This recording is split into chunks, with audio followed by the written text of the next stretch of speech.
All right, this is a geometric series. This one is a little harder than the easy one we looked at in the lecture that just fits the formula like a glove. This one doesn't fit the formula like a glove because this is not a zero. And in the formula, it's a sum starting from zero. This is a little bit different. The sum's not starting at zero. So if we were to just use the formula, we'd overcount a little bit because we would be assuming we would have the 1/9 to the 0, the 1/9 to the 1, and the 1/9 squared terms included. When we don't, we're starting with 1/9 cubed. I think it's always a good idea to just write out the first few terms of any series that we're dealing with and get a sense of what it looks like, although it doesn't help a whole lot or change a whole lot in this problem. What we want is to be able to make that 3 a 0, and what we can do is we can shift the index. And this is something we can always do with sigma notation. So we can shift the index. What we're going to do is start it at 0. And what we've done is we've shifted this in this spot here. We shifted down 3. So whatever you do within the summation, the sigma, here we shifted it down 3. We have to compensate by doing the opposite in the term. So everywhere that we have a k in the term, we're going to replace it with a k plus 3. We're going to shift that up by 3. You write out the first few terms here. In fact, let's do it. Let's write out the first few terms. The first term starts with k equals 0. 0 plus 3 is 3. We have a 1/9 cubed.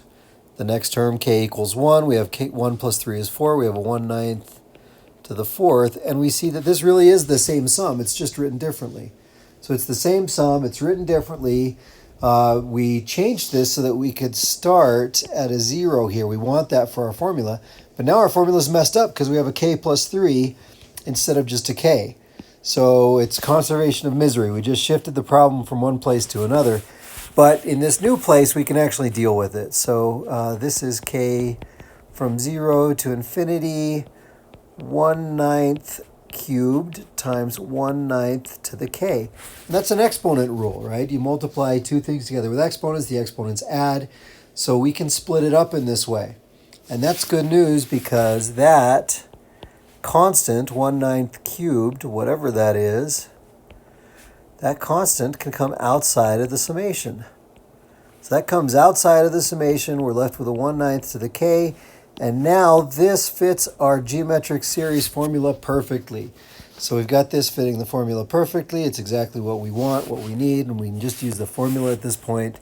So we have our 1/9 cubed, and then the formula is 1 over 1 minus 1/9. 1/9 is less than 1 in magnitude, so we can use the formula. This is a convergent geometric series.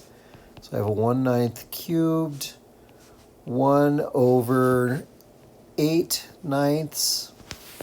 That is 1/9 cubed times 9/8.